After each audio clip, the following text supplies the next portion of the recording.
5 साल के बाद किसान फिर सड़क पर बैठेगा, फिर अथरू गैस के गोले खाएगा। इन सरकारों से हम जाने वाले नहीं हैं। अब इनकी भंडी प्रचार करेंगे सारे देश में, हमारी मांगे ना लागू की तो। सरकार तो हमें मूर्ख बनाती है। ये चंगी फैसिलिटी तो ये देने लगे हैं कि यहाँ शंभू बैरी पर यहाँ गोलाबारी कर दी है, हिंदुस्तान पाकिस्तान का बॉर्डर बना दिया है। खट्टर सरकार चाहती है ना, उनको हम चैलेंज करते हैं कि जब मर्जी उनकी एक टीम आ जाए, हमारे साथ ट्रालियों की तलाशी ले कि हमारे पास क्या हथियार है। हमारे पास तो झंडा और डंडा, इसके बिना कुछ नहीं है। फिर खट्टर सरकार को क्या इससे खतरा हो गया। जब हमारी किसी दूसरी बादशाही के साथ, चाइना पाकिस्तान के साथ कोई लगाव होता है तो वहाँ पे बोलते हैं हम लड़ाई नहीं करनी। तो जे उधर लड़ाई नहीं करनी तो अपने देश के अंदर क्यों लड़ाई कर रही है। मोदी तो 1 मिनट में निबेड़ सकता है, उतरे ऐलान कर सकता मंगा पर ऐलान कर दे भी किसाना दी सारे मंगा मान लिया। बातचीत जितनी बारी करियो, बातचीत का कोई मसला नहीं। इतना लड़ा के मार देगा मोदी, ऐसा बंदा है। नमस्कार, मैं ज्योति यादव और आप देख रहे हैं उल्टा चश्मा यूसी। एक बार फिर से शंभू बॉर्डर पर हमारी तैनाती है और उसके साथ ही साथ शंभू बॉर्डर की क्या है ताज़ा तस्वीरें वो आपको दिखाना चाहेंगे। आप कैमरामैन से रिक्वेस्ट करूंगी कि वो आपको एक नज़र दिखाएं। ये हाईवे का वो रोड है जहां तक कल तक गाड़ियां जाती थी, आज तमाम किसान जाते दिखाई दे। ट्रक, ट्रैक्टर, ट्राली, लंगर, दूध यानी कि दूध, चाय, तमाम व्यवस्थाएं हैं। और उसके साथ ही साथ ये किसान भी यहाँ बड़े ही जो है शांति से बैठे हुए हैं। बातचीत का मुद्दा आप समझ गए होंगे कि 4 बार की सरकार से इन लोगों की बैठक हुई है और उस बैठक में आपने मुख्य तौर पर जो देखा होगा कि कुछ फसलों पर सरकार ने MSP देने की मांग की तो है, लेकिन सबसे बड़ा ट्विस्ट डालकर कि केवल 5 सालों के लिए। जी आप सही सुन रहे हैं। हालांकि किसानों के जो मुखिया हैं उन्होंने कहा है कि चलिए हम इस पर सोच विचार करेंगे, लेकिन शंभू बॉर्डर के तमाम किसान इस पर क्या सोचते हैं, एक बैठक का नज़ारा आपको दिखाई दे रहा होगा। तमाम किसान हमारे साथ मौजूद हैं जो 13 तारीख से यानी कि पहले ही दिन से यहाँ पर शंभू बॉर्डर पर तैनात है, तो ये अच्छे से आपको समझा पाएंगे। चलिए बात करते हैं, क्या कहना चाहेंगे। सरकार ने जिस प्रकार से मांगे रखी हैं अपनी, महज 5 सालों के लिए MSP, वो भी कुछ फसलों पर। देखो, मैं जो सरकार ने प्रस्ताव रखा है मैं इसको जायज़ नहीं मानता, क्योंकि ये जो मांगे सिर्फ थोड़ी मांगे पर सहमति जताते हैं सरकार जताती है, क्योंकि जो मांगे हमारी हैं ये सरकार ने पिछले आंदोलन के दौरान मानी हुई मांगे हैं और कोई इसके बीच में कोई नई मांग नहीं है। ये पिछली मानी हुई मांगों को लागू करना सरकार का फर्ज बनता है। और जो सरकार सिर्फ 5 साल के लिए कहती है कि हम इसको लागू करेंगे, मैं इसको जायज़ नहीं मानता। 5 साल के बाद किसान कहाँ जाएगा। इस 5 साल के बाद किसान फिर सड़क पर बैठेगा, फिर अथरू गैस के गोले खाएगा। इन सरकारों से सरकार को समझ जाना चाहिए। अगर अब हमारी 12 मांगे हैं, जो 12 मांगों को मान के इन पर काम नहीं करेंगे, इनको पूरी नहीं करेंगे तो सरकार को आने वाले टाइम में औखा होगा। मतलब नुकसान होगा। हाँ। उनको राजनीतिक तौर पे बहुत बड़ा नुकसान होने वाला है, क्योंकि हम जाने वाले नहीं। हम तो यहाँ से दिल्ली पहुँच कर रहेंगे जो हमारी मांगे पूरी नहीं होंगी तो। और ये सोचते हैं सरकार वाले भी जल्दी ही कोड लग जाएगा, इनके उठ के चले जाएंगे। हम जाने वाले नहीं हैं। अब इनकी भंडी प्रचार करेंगे सारे देश में, हमारी मांगे ना लागू की तो, क्योंकि इन्होंने पिछले आंदोलन के दौरान ये मांगों सारी इन्होंने मानी हुई हैं। अगर ये मानी हुई मांगों पूरी नहीं करेंगे तो ये नई मांग क्या मान लेंगे। सो बेनती है, हम प्रार्थना करते हैं सरकार से कि जो किसानों की, मजदूरों की मांगे हैं इनको जल्दी से जल्दी पूरी किए। हमारी मांगे जब तक नहीं मानी जाएंगी हम यहाँ से नहीं जाने वाले हैं। मुखिया ने तो साफ तौर पर कहा है कि 21 तारीख का इंतज़ार है। 21 तारीख 11 बजे एक और बैठक, अगर उसके बाद भी नहीं मसला सुलझा तो दिल्ली कूच दूर नहीं है। आप और किसान हैं, किसान नेता तमाम हैं, हम बातचीत करना चाहेंगे। देखिए सीधे तौर पर तमाम लोग आपको कुर्सी पर बैठे दिखाई दे रहे हैं। क्या कहना चाहेंगे जो सरकार अभी आपको दिन पर दिन देती जा रही है कि आज नहीं, कल नहीं, परसों नहीं, 5 दिन बाद। सरकार तो हमें मूर्ख बनाती है। क्योंकि चोण कमिश्नर बोल चुका है कि आने वाले कुछ दिनों में चोण का ऐलान हो जाएगा। अगर चोण कमिश्नर ने ऐलान कर दिया तो चोण जाब्ता लग जाएगा। इसीलिए सरकार आगे आगे आगे आगे करती है कि कुछ दिन इनके लिखा दे, एक दो मांगे मान ले तो चोण जाब्ता लग जाए। किसान चाहे बैठे चाहे वापस चले जाए, उनका कुछ नहीं बनेगा। तो क्या कहना चाहेंगे आप? आपने एक बड़ी बात कह दी कि सरकार जो है टालने का प्रयास कर रही है और किसानों को ये पता है, तो अब किसानों की आगे रणनीतियां क्या होंगी? देखो, किसानों की रणनीति तो पहले दिन से ही स्पष्ट है। किसान आए थे कि आज से 2 साल पहले जो केंद्र की सरकार ने वादे किए थे उनको पूरे कर। वो काले कानून तो वापस हुए, वो भी ता हुए जदों मोदी सरकार के गल में अंगूठा आया, ऐलान कर दिया। बाकी मांगों का वादा किया कि आपकी सब गालें मान रही गई हैं, सब कुछ पूरा हो जाएगा। परंतु 2 साल रखने के बाद आज तक किस बात का पूरा गया उन्होंने? ना MSP दिया, ना कर्जा माफ़ किया। लाल लखीमपुर खीरी वाले को वो तो सबको पता है कि जो नजायज़ है उनसे इंसाफ हो। 300 से ज़्यादा हमारे नौजवानों पर केस दर्ज हुआ है, उनमें से एक भी वापस नहीं हुआ। क्या वो भी सरकार से मांगना पड़ेगा? उनको नहीं पता कि ये नजायज़ केस है, इनको वापस कर दे। मतलब मांगे वही हैं। देखिए, मांगे वही हैं। आगाज आंदोलन का हो गया है और आंदोलन के आगाज में अगर इतने सारे लोग आए हैं तो ऐसा तो हो नहीं सकता कि भाई बैठते होंगे और बातचीत नहीं होती होगी। बातचीत होती होगी। क्या बातचीत होती है? जैसे अभी कुर्सी लगा के आप लोग बैठे हुए हैं, क्या बातचीत करते हैं? केड़ी बातचीत जी? हाँ, किसान के आंदोलन को कैसे बढ़ाना है, क्या क्या रणनीतियाँ हैं? ਜਿਹੜੀ ਸਰਕਾਰ ਹੈ ਜੀ ਉਹ ਕਿਸਾਨਾਂ ਦੀਆਂ ਮੰਗਾਂ ਨਹੀਂ ਮੰਨ ਰਹੀ। ਇਹ ਜਿਹੜੀਆਂ ਕਿਸਾਨ ਦੇਖੋ ਇਹ ਕਰਦੇ ਵੀ ਮੀਟਿੰਗਾਂ ਕਰਦੇ ਆ ਵੀ ਮੀਟਿੰਗਾਂ ਕਰਕੇ ਮਸਲਾ ਹੱਲ ਕਰੂੰਗੇ। ਜੇ ਇਹਨਾਂ ਨੇ ਐਲਾਨ ਕਰਨਾ ਕਿਸਾਨਾਂ ਦੀਆਂ ਮੰਗਾਂ ਮੰਨਣੀਆਂ ਤਾਂ ਸਿੱਧਾ ही दिल्ली से ऐलान कर दूँ मैं भी थोड़ी आपकी मांगे हम मांग चुके हैं, आप घर को जाए। जो लग रहा है कि इतनी आसानी से मिलेगा आप लोगों को आपका जो भी आप मांगे मान रहे हैं? देखो, मैं बेनती करता हूँ, प्रार्थना करता हूँ कि पब्लिक वोटां पाकर अपना राजा चुनती है। जो राज गद्दी पर बैठ जाता है तो उसे वो चंगी फैसिलिटी भी पालती है।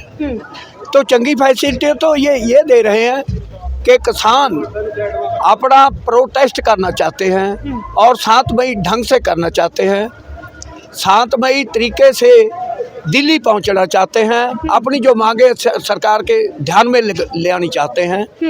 परंतु ये चंगी फैसिलिटी तो ये देने लगे हैं कि यहाँ शंभू बैरी पर यहाँ गोलाबारी कर दी है, हिंदुस्तान पाकिस्तान का बॉर्डर बना दिया है। इंडिया की है। हाँ। अच्छा, आपने एक बड़ी बात कही कि दिल्ली कूच करना चाहते हैं, लेकिन आगे हरियाणा है और मनोहर लाल खट्टर का ऐलान है कि भाई अगर इन्हें जाना है तो ट्रैक्टर से नहीं ट्रेनों से चले जाएं। क्या आपत्ति है?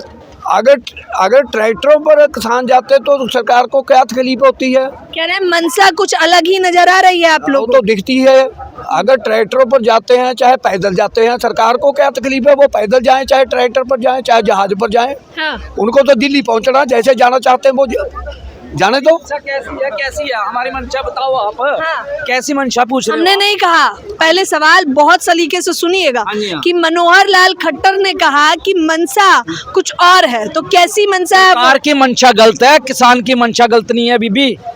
किसान की कोई मंशा गलत नहीं है। हाँ। किसान तो किसान है, बैठा है सड़कों पे, जहाँ बैठा दिया जाएंगे, जरूर जाएंगे। बाकी प्रधान जी हमारे। एक मिनट बेटी, हम ये स्पष्ट करना चाहते हैं। हाँ। ये खट्टर सरकार चाहती है ना, उनको हम चैलेंज करते हैं कि जब मर्जी उनकी एक टीम आ जाए, हमारे साथ ट्रालियों की तलाशी ले कि हमारे पास क्या हथियार है। हमारे पास तो झंडा और डंडा, इसके बिना कुछ नहीं है। फिर खट्टर सरकार को क्या इससे खतरा हो गया? क्या है? डंडा और झंडा पार्टी का निशान है जो हमारे पास, और क्या है? हाँ। खट्टर सरकार है जो इसकी मन में खोट है। ये कग्गर का पुल पंजाब का है, कग्गर के पुल पर उसने बैरिकेड कैसे डाल दिया? ये हमारा मुख्यमंत्री है, वे भी साथ ही है। पंजाब हमको पंजाब में रोका है, हरियाणा ने नहीं। ये घग्गर का पुल पंजाब का है, इस पर बैरिकेड कैसे लग गया? तो नाराजगी जो पंजाब में भगवंत सिंह मान है उनसे भी है। सब रले मिले हैं, किसान को कोई भी कोई सूत्र नहीं देना चाहता। फिर जो अनिल विज है, इनका गृह मंत्री है, उसने क्या बोला है कि ये अगर गोला चले गया तो ये पाकिस्तान का बॉर्डर तो नहीं है। मैं उससे पूछना चाहता हूँ कि अनिल विज जी, ये पाकिस्तान नहीं है तो तुमने ये बैरिकेड क्यों लगाई है? आपने सवाल किया है ना, हाँ। भी खट्टर सरकार ये बोलती है हाँ, कि आप ट्रैली ट्रैक्टर क्यों लेके जा रहे हैं। हाँ, सुनो, हाँ, जब एक किसान यहाँ से ट्रैक्टर ट्रैली लेके नहीं जाओगे, इसमें इन्हों का सामान है खाने का, ठीक है ना। जे बस में जाएंगे, ट्रेन में जाएंगे, हवाई जहाज में जाएंगे, हाँ, वो क्या करेंगे ना, भी जब वहाँ ठहरेंगे वो ट्रेन और स्टेशन पे छोड़ देगी, ठीक है ना। बस स्टैंड में छोड़ देगी, जहाज एयरपोर्ट पे छोड़ देगा, ठीक है ना। फिर वहाँ से कैसे आएंगे वो लोग, किसान लोग? तो मतलब लंबे समय की व्यवस्था करके चल रहे हैं आप। हाँ जी, जब तक हमारा काम सिरे नहीं चढ़ेगा, हाँ। लंबी व्यवस्था चलेगी। अरे क्या इतना लंबा क्यों? क्या आपको लगता है कि सरकार लंबा खींचने वाली है इस सरकार प्रदर्शन? लंबा खींच रही है, वो मानती क्यों नहीं है? हाँ। नीति में फर्क है, हाँ। नीति में फर्क है जी, सरकार की नीयत में फर्क है। बिल्कुल। हाँ। हाँ, वो गोले देखे उनके हाथ में गोले देखे जो फेंके गए हैं। थोड़ा करिए आप बताएं। देखो, ये अनिल विज से पूछना चाहता हूँ, अगर पाकिस्तान नहीं है तो इसको क्यों फेंका जाता है? इसमें लिखा हुआ है आंसू गैस। क्यों फेंका जाता है इसको? हाँ, इसमें लिखा हुआ है आंसू गैस के गोले। लेकिन आप सोचिए कि जिस प्रकार से ये ब्लास्ट हुआ है, देखिए ये प्लास्टिक की वो है, इस पे पॉलिथीन टाइप, उसे इन्होंने इस बम को चीर के फटा होगा तो कितना चुभन हुई होगी यहाँ बैठे किसान या जो वहाँ पर तैनात हैं किसान, उन पर। एक हम और पूछना चाहते हैं, जब तो किसान पराली को आग लगाता है, हाँ। तो सरकार ने जुर्माना किया, उनको सजा किया, बहुत कुछ किया, करोड़ों रुपया खर्चा के पराली को आग मत लगाओ। हम पूछना चाहते हैं कि एक दिन में 13 और 14 की रात को या दिन में इतों हजारा ऐसा गोला चला, इतना प्रदूषण तो सारे पंजाब ने नहीं किया, जहां अनिल विज के गोलों ने जहां ही कर दिया। अच्छा, इन्होंने ये बात तो सही कह दी कि पंजाब पे जो एक आरोप लगाया जाता है कि भाई जब परालियां जलाई जाती हैं तो प्रदूषण दूसरे शहरों तक पहुंचता है, तो इन्होंने ये क्लियर कर दिया कि भाई प्रदूषण का आरोप तो अब सरकार पर लगना चाहिए।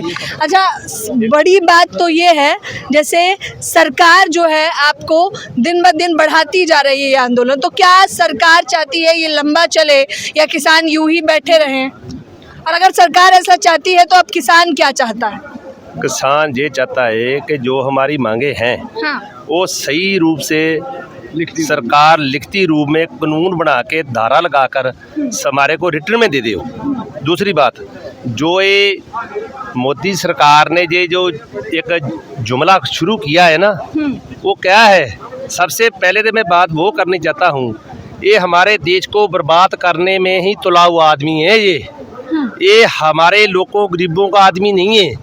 ये बड़े घराने जो डानी और बानी बड़े घरानों का खरीदा हुआ आदमी है। ये सबसे पहले 2 साल पहले इसने हमारी आर्मी को कमज़ोर करने की एक प्लानिंग बनाई।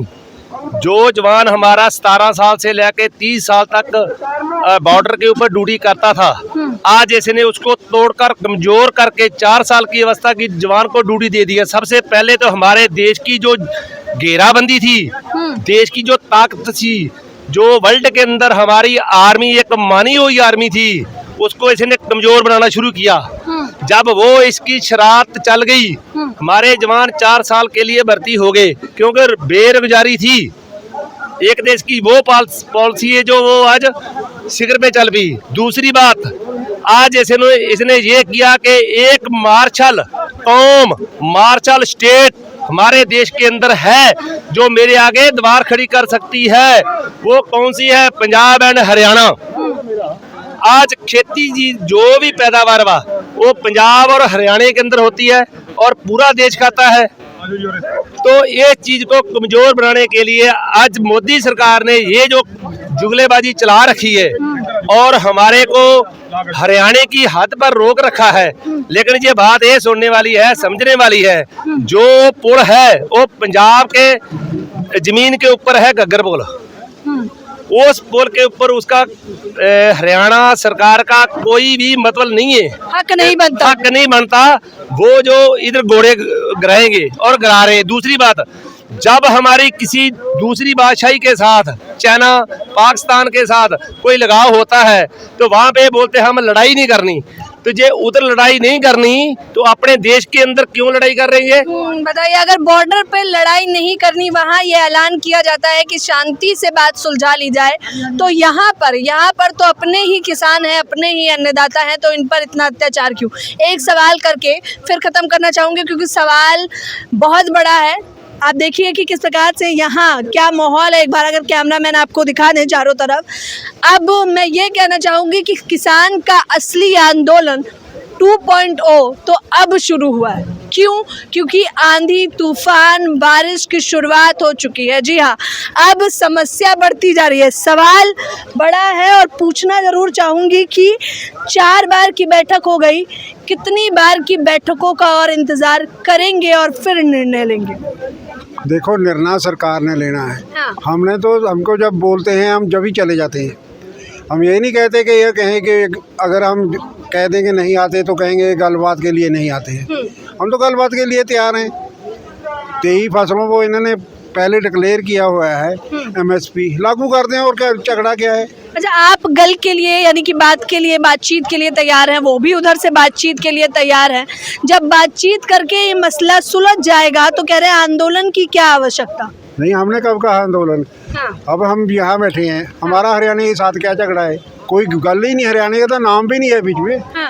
हम तो दिल्ली जा रहे थे, बात तो इन्होंने बनाई है, हम तो दिल्ली जा रहे थे। हमारा तो कोई किसी ने कहा भी नहीं है कि हरियाणा वाले हमारे भाई हैं। वो हमने तो कोई बात नहीं किया, उन्होंने बिठाया हमें यहाँ। हाँ, अच्छा, एक चीज़ आप लोगों को बार बार सरकार कह रही है कि भाई बातचीत करके सुलझा लेंगे, बातचीत। कृषि मंत्री अर्जुन मुंडा ने भी कहा कि भाई बातचीत करना बेहद जरूरी है। सवाल यह है कि ये बातचीत चलेगी कब तक? बातचीत पहली बार, दूसरी बार, तीसरी बार? करने का तो लोड़ ही नहीं। हाँ। मोदी तो 1 मिनट में निबेड़ सकता है। उत्ते ऐलान कर सकता मंगा पर, ऐलान कर दे भी किसानों दी सारे मंगा मान लिया। बातचीत तो जितनी बारी करियो, बातचीत का कोई मसला नहीं। वो तो जो करना चाहे मन से 1 मिनट में ऐलान कर सकता है। हाँ, करना चाहे तो 1 मिनट। लेकिन आप लोगों का सब्र का बांध जो अभी बरकरार है वो कब तक टूट जाएगा? हमारा नहीं टूटेगा जब तक सरकार हमारा सारा इंसाफ नहीं देगी। हाँ। वहाँ तक हम सब्र बरकरार रखेंगे। हाँ, करार रखेंगे। हाँ, ये सरकार ने तो सारा ही कुंभ सिस्टम बिगाड़ दिया। ਜਾਂ ਸਾਡੀ ਫੌਜ ਹੀ ਨਹੀਂ ਹੋਊਗੀ, ਸਾਡਾ ਦੇਸ਼ ਹੋਰ ਨਹੀਂ ਸਾਂਭ ਲੈਣਾ। ਇਹ ਤਾਂ ਕਿਸਾਨਾਂ ਨੂੰ ਵੀ ਉਜਾੜਨ ਨੂੰ ਫਿਰਦੇ ਆਪਣੀ ਫੌਜ ਨੂੰ ਵੀ ਜਾਂ ਪਿਲਸਣ ਖਤਮ ਹੋ ਗਈ ਕਿਹੜਾ ਮੁੰਡਾ ਭਰਤੀ ਹੋ ਜਾਊਗਾ? ਜਾਂ ਫੌਜ ਨੂੰ ਨੌਕਰੀ 4 ਸਾਲ ਦੇ ਬਾਅਦ ਕਹਾਂ ਜਾਊਗਾ ਫੌਜੀ? ਫਿਰ ਕਿਸਾਨ ਕਹਾਂ ਜਾਊਗਾ? 5 ਸਾਲ ਤੱਕ ਦੇਤੀ ਇਹਨਾਂ ਨੇ NSP, ਉਹਦੇ ਬਾਅਦ ਫਿਰ ਲੜੀ ਜਾਓ। ਇਹ ਤਾਂ लड़ा के ही मार देगा। मोदी ऐसा बंदा है। कह रहे हैं ये तो राजा का कोई आया ही नहीं है। हाँ। किसी नेता रूप ही नहीं बदलिया। ਇਹ ਤਾਂ ਇੰਨਾ ਬਰੂਪੀਆ ਹੈ। ਮਿੰਟ ਮਾ ਕੁਛ ਲੱਗਿਆ ਵਾ ਹੁੰਦਾ, ਮਿੰਟ ਮਾ ਫੌਜੀਆਂ ਵਾਲੀ ਵਰਦੀ ਪਾ ਲੈਂਦਾ, ਮਿੰਟ ਮਾ ਸਾਧ ਬਣ ਜਾਂਦਾ। ਉਹ ਸਾਧਾ ਨਾਲ ਸਾਡਾ ਕਿਆ ਸਵਾਰਨਾ? ਜੋਗੀ ਸਾਡਾ ਕਿਆ ਸਵਾਰੂਗੇ? सब में घुल मिल जाते हैं भाई। ਇਹ ਤਾਂ ਮੰਦਰਾਮਾ ਬਣ ਗਏ, ਮੰਦਰਾਮਾ ਪੁਜਾਰੀ ਬਣ ਗਏ। ਇਹ ਸਾਡਾ ਜ਼ਿਮੀਂਦਾਰਾਂ ਦਾ ਕਿਆ ਕਰੂਗੇ? ਇਹ ਤਾਂ बिके हुए बंदे हैं। ये तो जमे खत्म करने पर खड़े हैं सब कुछ ही। हाँ, तो कह रहे हैं किसान परेशान, जवान परेशान और इस सरकार ने जनता को परेशान कर रखा है। लेकिन कह रहे हैं कि सब्र का बांध तब तक नहीं टूटेगा जब तक हमारी मांगे नहीं मान ली जाती है। हम शंभू बॉर्डर की आपको तस्वीरें दिखा रहे हैं। जितने लोगों से बातचीत करी है, आम जनता के रूप में इनकी बातों से आपकी कितनी सहमति है और इनकी मांगे कितनी जायज़ हैं, आप लोग हमें अपनी राय बताना बिल्कुल ना भूलें। कैमरा पर्सन वासु के साथ ज्योति यादव, उल्टा चश्मा, UC।